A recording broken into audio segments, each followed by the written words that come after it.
ఎలా ఉన్నారు? బాగున్నారా? నేనండి మీ వెంకటరత్నం గారిని. నేను బాగున్నాను. మరి వీడియోలకి బాగా వ్యూస్ వస్తున్నాయి అనిపిస్తుంది. మీకు నచ్చిందా? అలా చేయటానికి ప్రయత్నం చేస్తా, ఇంకా బాగా చేయటానికి ప్రయత్నం చేస్తున్నా. పద్యాలు కదండి, మరి పద్యాలు చాలా ముఖ్యం. అందుకని పద్యాల విలువ పద్యాలకి, పాఠాల విలువ పాఠాలకి. మరి చూడండి, ఇక్కడ ఏముందో చెరుకు తోటలు కనిపిస్తున్నాయి. అంటే మీకు ఇష్టమేనా చెరుకు తోటలు అంటే? చెరుకు తోటలు అంటే ఇష్టమా? చెరుకు అంటే ఇష్టమా? చెరుకులో ఉండే ఆ పంచదార ఇష్టమా? బెల్లం ఇష్టమా? లేకపోతే దాని ద్వారా వచ్చే చాక్లెట్లు ఇష్టమా? ఏమంటే ఇష్టం? ఇవన్నీ ఒకటేనండి. మీకు మధురిమ, శతక మధురిమ గురించి చెప్తూ మోటివేషన్లో ఫస్ట్ ఉన్ముఖీకరణలో చెప్పేశాను. ఎందుకు అంటే మధురిమ అని ఎందుకు పెట్టారు, శతక మధురిమ అని ఎందుకు పెట్టారు? మధురము అంటే తీపి, ఆ తీపి గుర్తులుగా చెప్పాను. అప్పుడు మీకు ఈ బొమ్మలు పెట్టడం మర్చిపోయాను అనిపించింది, పెడితే బాగుంటుందని. చెరకు చూశారు కదా, ఈ చెరకు దేనికి ప్రసిద్ధి? దాని నుంచి బెల్లం తీస్తాము. ఆ బెల్లం, చక్కెర, ఇవన్నీ చాక్లెట్లు అన్నీ దాని నుంచే తయారవుతాయి. అయితే చెరకు తీయగా ఉంటుంది. మరి ఆ చెరకు కన్నా తీపైంది ఏముంది అంటే పిల్లల పంచదార చాక్లెట్లు అని చెప్తారు. అది కాదని చెప్పాను. ఏముంది? ఇంకా తేనె తీయగా ఉంటుంది అంటారు. ఇంకా తీయగా ఉండే పదార్థాలు ఏంటి మొన్న చెప్పాను. మధురము అని ఉంటుంది, అతి మధురము అంటారు. పచారీ షాపుల్లో ఉంటుంది. కావాలంటే ఒకసారి తెచ్చి చూడండి, మీకు నోట్లో వేసుకొని దాన్ని రుచి చూడండి, అంత తీయగా ఉంటుంది. అందుకోసమని మనకి ఈ కవులు శతక మధురిమ అని పెట్టారు. కాబట్టి మీకు చెరుకు తోటలో, అరటి తోటలు కాదండి, చెరుకు తోటలో ఎప్పుడైనా వెళ్ళారా? చెరుకు తోటలకి అటు తెనాలి వైపు చాలా ఉంటాయండి, చాలా బాగుంటాయి. మరి ఇంకెక్కడెక్కడ ఉంటాయో నాకు తెలియదు. ఇక్కడ నిజామాబాద్లో కూడా చెరకు బెల్లం తయారీ ఉందంటే చెరకు తప్పనిసరిగా పండిస్తారు. సరే, ఇదండి. మరి దీంట్లో ఉన్న మధురం ఏంటో తెలుసుకుందామా? ఇప్పటిదాకా మనం చూస్తున్నాము ఒక విషయాన్ని ఊరిక అలా చదువుకుంటూ పోతే బాగుండదని వివరణాత్మకంగా పిల్లలకి బొమ్మలతో సహా చెప్తే, ఒక్కసారి ఈ పద్యాలు చూశారనుకోండి, పద్యాలు చదవటానికి ఇష్టపడలేదు పెద్దవాళ్ళు కానీ పిల్లలు కానీ. పెద్దవాళ్ళకే ఇష్టం లేదు, బోధించే ఉపాధ్యాయులకే ఇష్టం లేదు, మరి వినే విద్యార్థులకి ఏ విధంగా ఇష్టం ఉంటుంది? ఇష్టమన్నా కాకపోయినా వాళ్ళు పరీక్షలో రాయాలి కదా పాపం. కష్టంగా చదువుకుంటున్నారు. ఆ కష్టం లేకుండా స్మార్ట్గా అంటారే, ఇష్టంగా చదవటం కోసమని ఎంత దీన్ని సులభ పద్ధతిలో సులభంగా చేస్తున్నాం అనమాట. అందుకోసమని బొమ్మల ద్వారా అయితే ఒక విషయాన్ని చూసి తొందరగా గ్రహిస్తాడు, తర్వాత విని గ్రహిస్తాడు, తర్వాత రాసి గ్రహిస్తాడు, తర్వాత చదివి. కాబట్టి 4 విధాలుగా నేను ప్రయత్నం చేస్తున్నా. ఆ ప్రయత్నంలో భాగమే ఈ రకంగా మీకు బొమ్మలన్నీ దానికి అనుకూలంగా బొమ్మల్ని, అంటే బొమ్మలు అంటే దాంట్లో ఉన్న ఫోటోలు ఏం పంపిస్తున్నాను. చూడండి, చూసి ఆనందించండి, లైక్ కొట్టండి, షేర్ కొట్టండి, సబ్స్క్రైబ్ చేయండి. మీ ఫ్రెండ్స్ చెప్పి సబ్స్క్రైబ్ చేయించండి. మరి పాఠంలోకి వెళ్ళిపోవాలి. మరి ఇక్కడ పద్యాన్ని, 7వ పద్యాన్ని చూద్దాం. శతక మధురిమ శతక కవులు రాశారు. శతక కవులు అంటే శతకాలు రాశారు కాబట్టి వాళ్ళ శతక కవులు అన్నాము. మరి శతక మధురిమలో ఈ పద్యం 7వ పద్యానికి వచ్చామండి. మొత్తం 8 ఉన్నాయి, 8లో 7 ఉన్నాయి. 7వది కవి ఎవరంటే శ్రీ లొంక రామేశ్వర శతకం రాసినటువంటి నంబి శ్రీధర్రావు గారు. ఇప్పుడే చెప్పామే, నిజామాబాద్ జిల్లాని ఆ ప్రాంతానికి చెందిన ఆయన. ఈ లొంక రామేశ్వర శతకము, రామేశ్వరుడు నిన్న చెప్పాం, కాశీ విశ్వనాథుడు అని విశ్వనాథేశ్వర శతకాన్ని గురించి తెలుసుకున్నాం. ఇప్పుడు శివుడిని రకరకాల పేర్లతో పిలుస్తారని చెప్పాం కదా, ఆ పేరులో భాగంగా ఈ లొంక రామేశ్వరంలో వెలసినటువంటి శివుడి గురించి శ్రీ లొంక రామేశ్వర అనే శతకాన్ని రాసిన ఈ నంబి శ్రీధర్రావు గారి గురించి ఇదండి. ఇంతకుముందు నేను కవి పరిచయాల్లో మీకు చెప్పాను, మళ్ళీ చెప్పడం బాగోదు. ఇది ఇప్పుడు పద్యంలోకి వెళ్దామా? ఒకసారి పద్యాన్ని, కష్టమైనది కాబట్టి ఒకసారి చదువుకోవాలి. పద్యాన్ని ఎలా చదివితే బాగుంటుంది అని చాలా మంది చెప్పారు. నా పద్ధతిలో నేను చెప్పాను. మరి ఇక్కడ పద్యాన్ని ఒక్కసారి బోర్డు మీద రాశాను, చూడండి. ఇక్కడ నేను కనిపించకపోయినా బోర్డు కనిపిస్తుంది, చూడండి. మిత్రుడు గురించి చెప్పే పద్యం ఇది, చాలా ఉత్తమమైంది. పొత్తంబై కడు నేర్పుతో హితమును బోధించు మిత్రుండు, సంవిత్తంబై ఒక కార్య సాధనమునన్ వెల్గొందు మిత్రుండు, స్వాయత్తంబైన కృపాణమై ఎరులనహారించు మిత్రుండు, ప్రోచిత్తంబై సుఖమిచ్చు మిత్రుడు దగన్. శ్రీలంక రామేశ్వర, శ్రీలంక రామేశ్వర ఆ ప్రదేశంలో వెలిసినటువంటి శివ అని చెప్తూ మిత్రుడి గురించి చెప్తున్నారు. మిత్రుడి గురించి మళ్ళీ ఒకసారి పద్యం బోర్డు మీద రాశాను. ఇక్కడ పాఠం తీయండి, అందరు బుక్ తీయండి, బుక్లో చదువుతాం, చూద్దాం. పొత్తంబై అంటే పుస్తకము. పుస్తకాలు మీకు అక్కడ కనిపిస్తున్నాయి చూడండి, రామాయణము, భారతము, భాగవతము. ఈ పుస్తకాలు ఏం తెలియచేస్తాయి మనకి, ఆ విషయాన్ని తర్వాత చెప్తాం. ముందు దీనికి అర్థాన్ని చెప్పి తర్వాత వివరణాత్మకంగా చెప్తాను. చూడండి, 1-2 సార్లు చదివితేనే ఈ పద్యాలు మీకు బాగా నోటికి వస్తాయి, కంఠస్థం చేయటానికి కూడా బాగా అనుకూలంగా ఉంటాయి అనే ఉద్దేశంతో ఒకసారి చెప్పాను. మళ్ళీ ఇంకోసారి కూడా చెప్పాల్సి వస్తే చెప్తాను, ఇప్పుడు అవసరం లేదు. చూడండి, పొత్తంబై కడునేర్పుతో హితమును ఉద్బోధించు మిత్రుండు. మిత్రుడు ఎలా ఉండాలి అంటే మనకి ఒక పాటలో భార్య ఎలా ఉండాలనేది చెప్పారండి. మిత్రుడు ఎలా ఉండాలి అని ఏమన్నా చెప్పారా పాట? నాకైతే గుర్తులేదు. ఏ లక్ష్మి, ఏమన్నా మిత్రుడి గురించి పాట ఏమన్నా ఏమో ఆలోచించి ఇప్పుడు భార్య గురించి ఏం చెప్పారు, ఎన్ని రకాలుగా ఉండాలని, ఏంటది పాట? కార్యేషు దాసీ కరణేషు మంత్రి భోజేషు మాతా శయనేషు రంభ అపురూపమైనదమ్మ ఆడ జన్మ, ఆ జన్మకు పరిపూర్ణత ఇల్లాలమ్మ. కార్యేషు దాసీ కరణేషు మంత్రి భోజేషు మాతా అని చక్కగా భార్య గురించి ఇన్ని రకాలుగా సహాయం చేస్తూ ఉంటుంది. భార్య కార్యము అంటే పని చేయటంలో దాసిలాగా, పనులు చేసేటప్పుడు దాసిలాగా పనిచేస్తుంది. తర్వాత కరణేషు మంత్రి, ఏమన్నా విషయాలు బోధించేటప్పుడు, చెప్పేటప్పుడు, తెలియని విషయాలు సలహా చెప్పేటప్పుడు రాజుగారికి మంత్రి ఏ విధంగా సహాయం చేస్తాడో అలా మంత్రిలాగా సహాయం చేస్తుందని చెప్తారు. భోజేషు మాత, భోజనం చేసేటప్పుడు తల్లిలాగా ఆదరించి పెడుతుంది అని చెప్తారు. మరి ఇన్ని విషయాలు భార్య గురించి చెప్పారే, మరి మిత్రుడి గురించి అలా చెప్తారు? ఏమైనా చెప్పారా పాటలో? చెప్పలేదు. కాబట్టి మనమే చెప్పుకుందాం. ఇప్పుడు ఇక్కడ కవి గారు ఏం చెప్పారో అది చెప్దాం. ఏం చెప్తున్నారు? పొత్తంబై కడు నేర్పుతో హితమునుద్బోధించు మిత్రుండు. హితము, మంచి మంచి చెప్పే మిత్రుడు ఎవరుంటారు? ఉంటారా అంటే ఉంటారు. ఎలా మంచి కావాలి మనిషికి, ఒక మంచి లభించాలి అంటే ఆ మంచి ఎలా లభిస్తుందంట? పుస్తకాల ద్వారా లభిస్తుంది. ఏ పుస్తకాలు చదవాలి?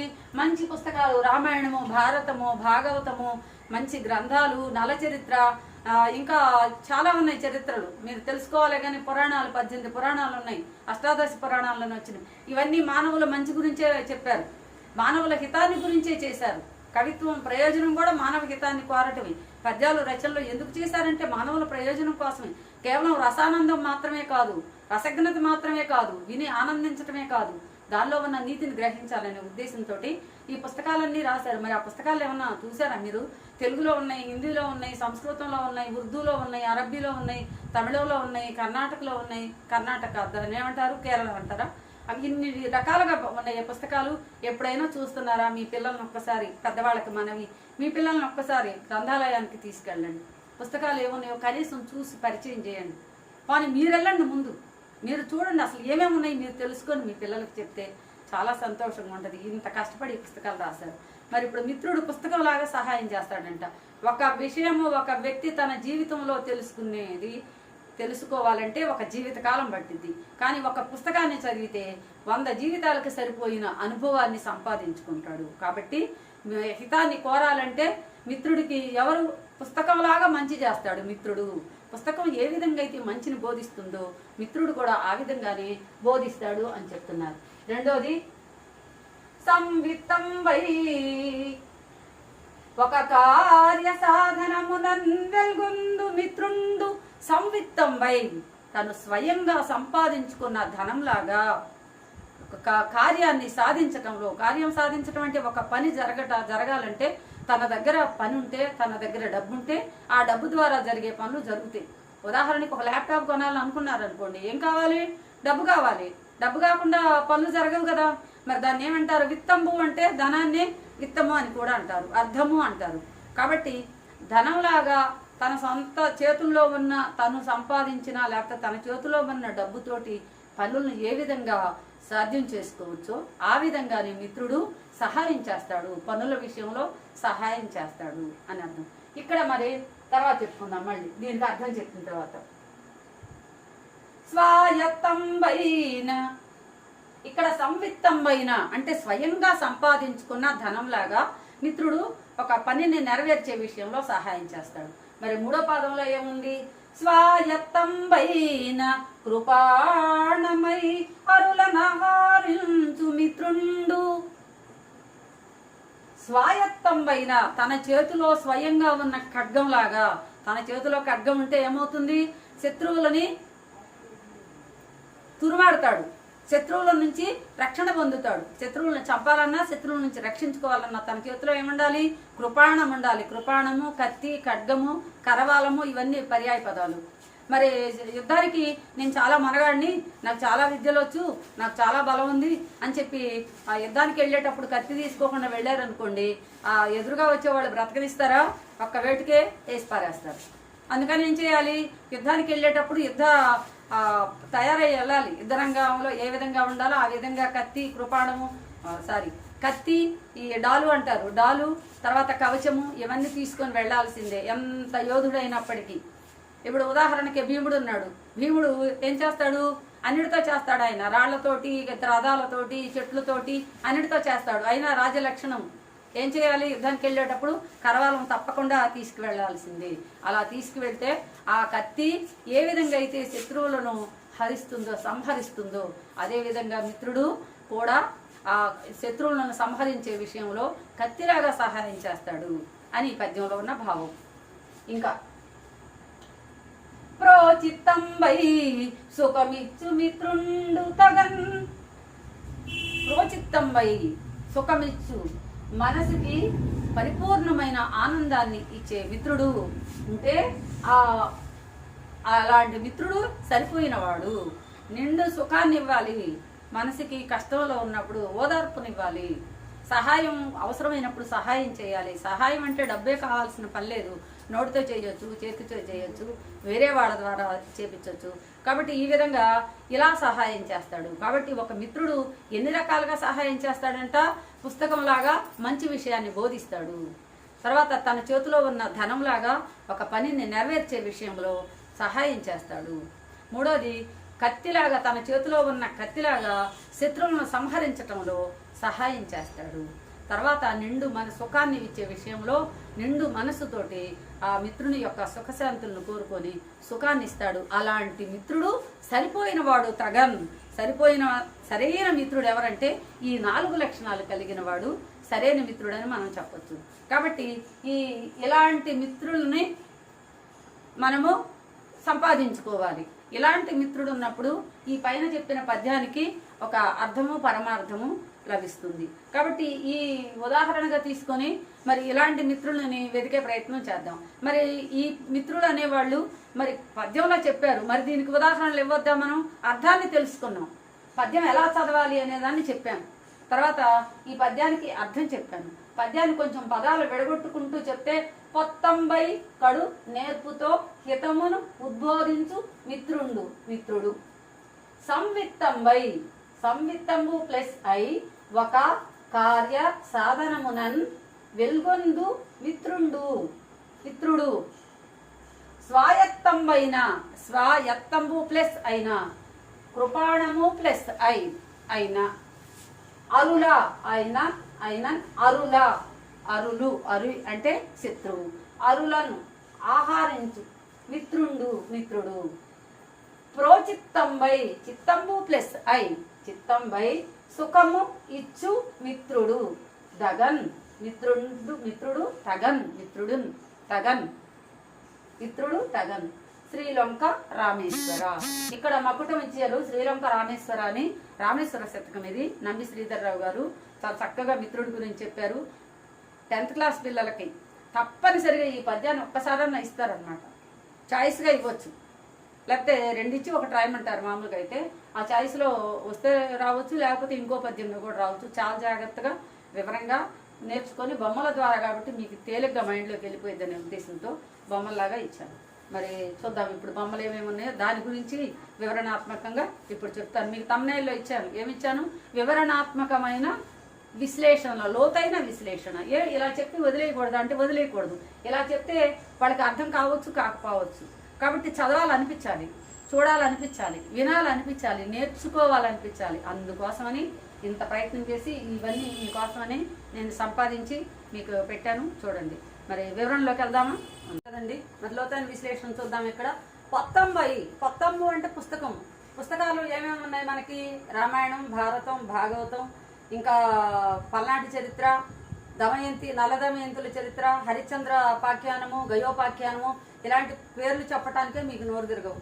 చాలా అతి విలువైన విషయాలు ఉన్నాయి. వీలైతే దాని గురించి ఒక్కొక్క దాంట్లో నుంచి ఒక్కొక్క కథ కానీ, ఒక్కొక్క పాట కానీ, లేకపోతే ఒక్కొక్క పద్యం కానీ పెట్టడానికి ప్రయత్నం చేస్తా.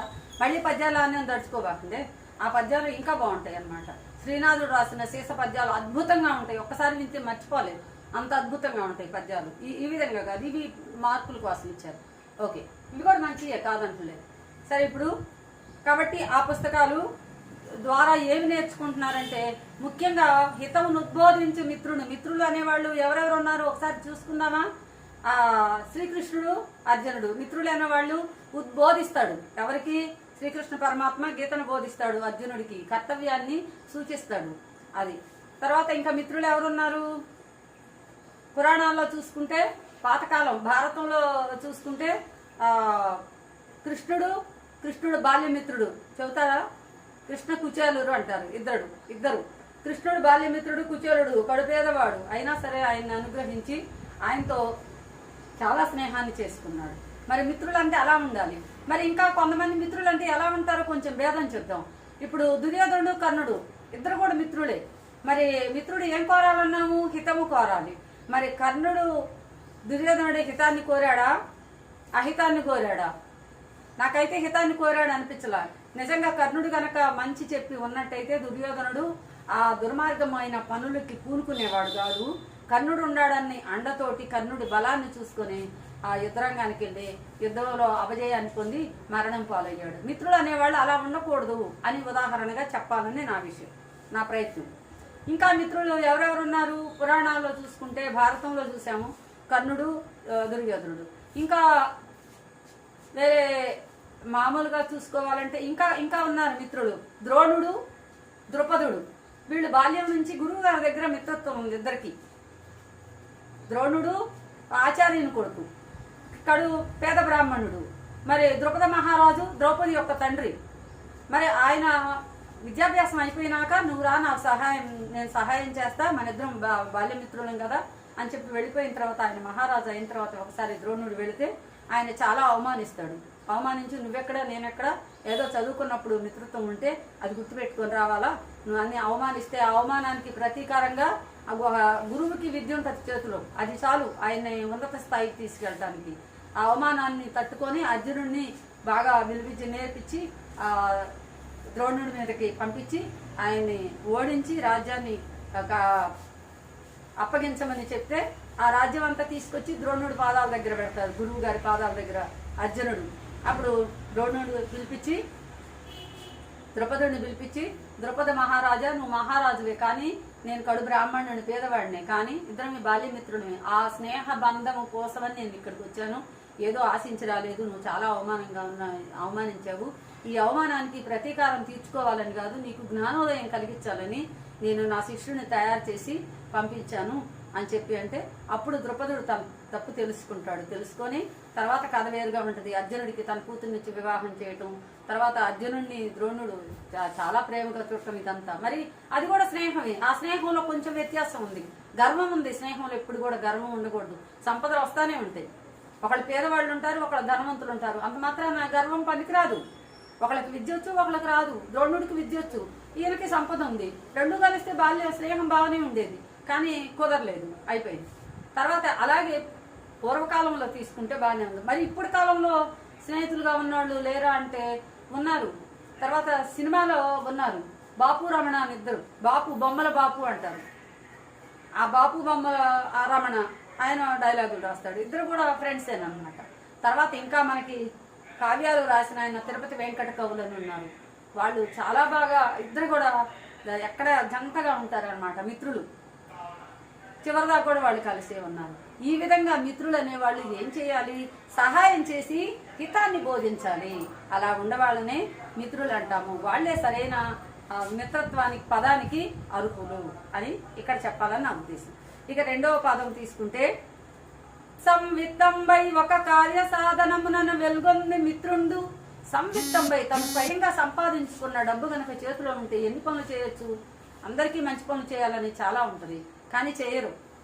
ఎందుకని? డబ్బు లేదు. డబ్బు లేనివాడు ఎంత చేసి ఏం చేస్తాడు? ఏం చేయడు. ఒట్టి మాటలే. ఒట్టి మాటలతో పనులు కావు కదా. మరి ఇప్పుడు టాటా, బిర్లా వీళ్ళందరూ ఉన్నారు ధనవంతులు. మరి ఇంకా చాలా మంది ఉన్నారు. వీళ్ళు ఎవరు లక్ష్మి ఇంకా బాగా అంబానీ. అంబానీ వాళ్ళే టాటా, బిర్లా వాళ్ళు. ఆయన కాకుండా ఈ ప్రపంచ ప్రఖ్యాతిగాంచిన ఆయన పేరు ఏదో ఉంది. ఏం పేరు ఉంది అని చెప్పారు, మీరు చెప్పండి ఎవరు. మరి అలాంటి గొప్ప గొప్ప వాళ్ళు ఉన్నారు. వాళ్ళందరూ కూడా మరి చాలా గొప్ప పనులు చేశారు.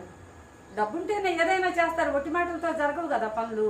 కాబట్టి ఈ స్నేహితుడు కూడా ఎలా సహాయం చేస్తాడని, తన చేతిలో డబ్బుంటే స్వయంగా ఏ పనులు చేయొచ్చో ఆ విధంగా సహాయం చేస్తాడని చెప్తారు. అందుకోసమనే ఈ ఇవ్వటం, వీళ్ళ పెద్దవాళ్ళ ఫోటోలు ఇవ్వటం జరిగింది. తర్వాత ఇంకా స్వాయత్తంబైన కృపాణమై అరులనాహారించు మిత్రుండు. స్వాయత్తంబై, ఇందాక స్వాయత్తంబై, సంవిత్తంబై అది అంటే సొంతంగా సంపాదించుకున్న తన చేతిలో ఉన్న తన దగ్గర ఉన్న డబ్బులాగా అని.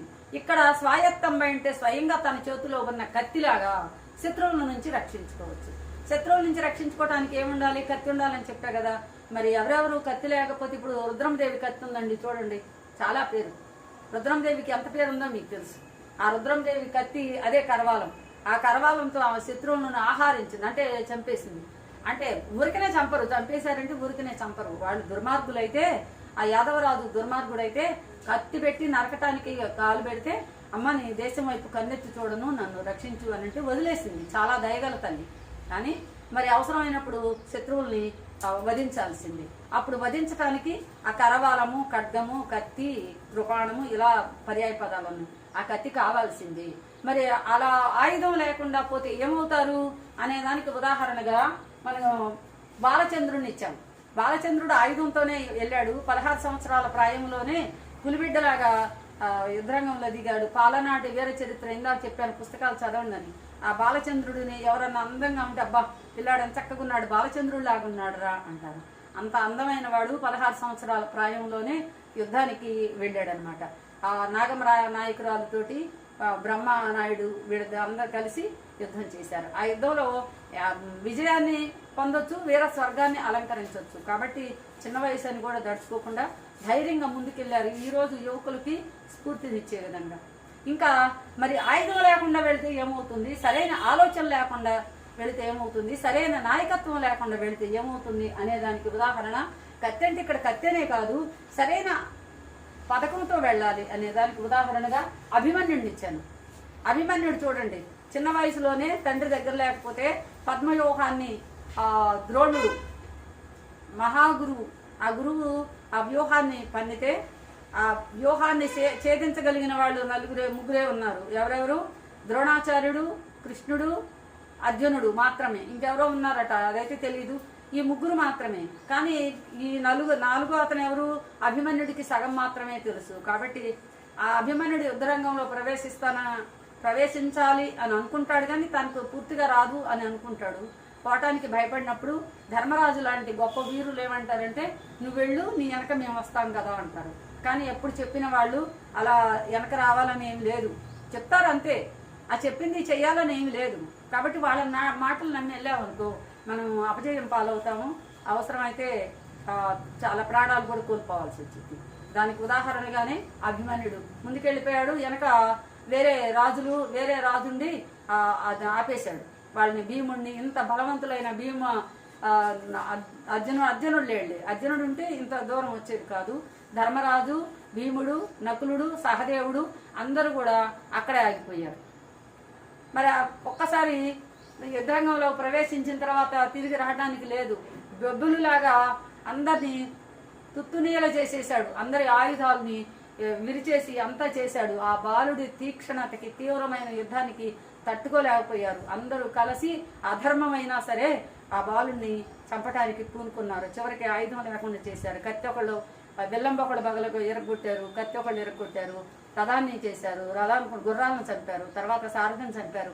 అన్ని రకాలైన అధర్మానికి పాల్పడినా కూడా ధైర్యంగా ఆ చక్రం తీసుకొని చక్రం తిప్పుతాడు. చక్రంతో చనిపోయి ఎప్పుడైనా పుట్టినాక చనిపోక తప్పదు. ఆ చనిపోయేటప్పుడు కూడా అంతమందిని చంపి పులిబిడ్డలాగా వీరుల్లాగా చనిపోయాడు. అయితే మరి ఆయుధం ఉండాలి. తన చేతిలో కనుక ఆయుధం ఉన్నట్టయితే వీళ్ళు ఎంత అధర్మంగా ఉన్నా, ఎంత బలవంతులైనా వాళ్ళంతా చూసేవాడు. కానీ వీరమరణం పొందాడు. ఆ ఉద్దేశంతో నేను ఇచ్చా. కాబట్టి కత్తి అనేది ఎలా సహాయం చేస్తుందంటే యుద్ధంలో శత్రువులని సంహరించడానికి, తనను తను రక్షించుకోవటానికి ఉపయోగపడుతుంది అని చెప్పడానికే నేను ఈ అభిమన్యుని పెట్టాను. ఈ కత్తి గురించి చెప్పటమైంది. ఇక చివరగా ఏం చెప్పారు? రోచిత్తంబై సుఖమిచ్చు మిత్రుడు తగను. నిండు మనస్సుతోటి సుఖాన్ని ఇవ్వాలి. ఎప్పుడు కూడా మిత్రుల మధ్య కల్మషం ఉండకూడదు, దాపరికాలు ఉండకూడదు. ఏదైనా దాపరికం ఉంటే ఆ స్నేహం ఎక్కువ రోజులు నిలవదు. స్నేహానికి వయసుతో సంబంధం లేదు.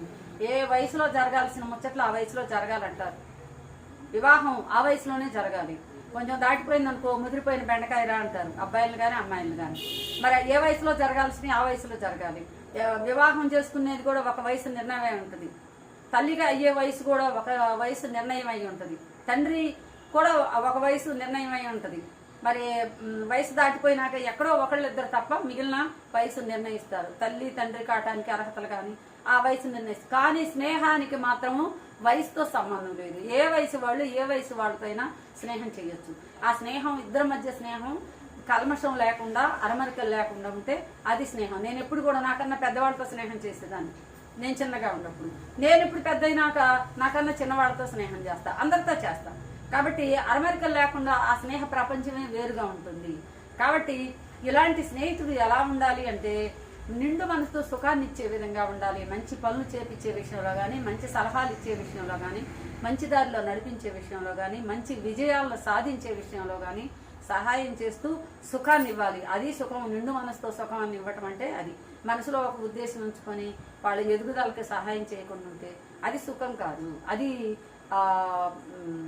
మిత్రత్వ లక్షణం కాదు అని చెప్పడమే ఉద్దేశం. దానికి ఉదాహరణగా చంద్రుడిని ఇచ్చాను.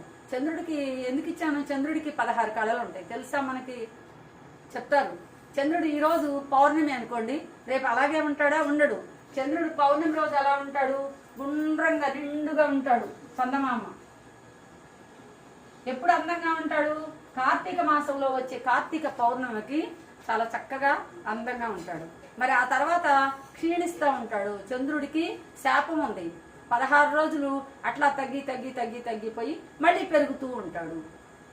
అమావాస్య వచ్చేసరికి పూర్తిగా కనుమరుగైపోతాడు. ఆ తర్వాత మళ్ళీ కొంచెం కనపడుతూ మళ్ళీ పౌర్ణానికి నిండు చంద్రుడు అవుతాడు. ప్రతి నెలలో కూడా పౌర్ణమి వస్తుంది. ఒక పౌర్ణమి వస్తుంది, ఒక అమావాస్య, 15 రోజులకు ఒకసారి. ఆ 15 రోజులను ఏమంటారు? అవి కూడా ఇచ్చాను, పక్షాలు అంటారు. నెలకు 30 రోజులు అయితే 15 రోజులని పక్షం అంటారు. 2 పక్షాలు ఉంటాయి, ఒకటి శుక్లపక్షము, 2 కృష్ణపక్షము. శుక్లపక్షం అంటేనేమో పౌర్ణమి రోజులు, చంద్రుడు కనిపించే రోజులు, చంద్రుడు పెరిగే రోజులు, చంద్రుడు తరిగే రోజులు కృష్ణపక్షము. చీకటి, కృష్ణ అంటే చీకటి. ఇలా 2 పక్షాలు ఇచ్చారు. తిథులు ఇచ్చారు. మళ్ళీ తిథులు 30 తిథులు, నెలకు 30 రోజుల్లోనే 15 తిథులు.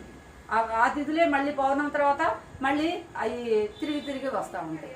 కాబట్టి ఈ విధంగా ఈ చంద్రుడు నిండు మనస్సుకి సూచన ఏంటంటే, నిండు మనసు అనగానే నిండు చంద్రుడు. అందుకోసమని ఆ నిండు చంద్రుడిని ఇవ్వటం జరిగింది. ఆయన కళలు 16 కళలు. రోజు మారే రూపం నీది అని చెప్పి చంద్రుడి గురించి చాలా పాటలు కూడా ఉన్నాయి మనకి, తర్వాత చూద్దాం. మరి ఈ విధంగా ఈ పద్యాన్ని గురించి ఇంత చక్కగా ఇవ్వటం జరిగింది. ఈ పద్యాన్ని చాలా చక్కగా మీరు అభ్యసించి మంచి మార్కులు తెచ్చుకుంటారని నేను ఆశిస్తున్నా. వివరణ నేను అంతా ఇచ్చానని అనుకుంటున్నా. ఇంకేమన్నా తక్కువైతే తర్వాత చూద్దాం. మరి ఉంటాను. ఇంత మంచి పాఠాలను మీరు మరి ఆదరిస్తున్నందుకు మీ అందరికీ ధన్యవాదాలు. ఏమైనా మీ సూచనలు ఉంటే నాకు తెలియచేయండి, సంతోషిస్తా. ప్రతిరోజు నేను ఇలాగే మాట్లాడతానండి, నాతో మాట్లాడినట్టే అనుకోండి. ఇంకా మాట్లాడాలనుకుంటే నాకు ఫోన్ చేయండి. నా మిత్రులు చాలామంది ఉన్నారు, వాళ్ళ పేర్లు ఇక్కడ చెబితే బాగుండదు, అందరూ ఉన్నారు, ఒక 1000 మంది దాకా ఉన్నారు నాకు మిత్రులు. అందరితో ఫోన్ చేసి మాట్లాడటం కుదరదు, నాకు ఫోన్ చేస్తే నేను వాళ్ళకి సమాధానం చెప్తాను. ఉంటాను మరి, ధన్యవాదాలు, నమస్తే.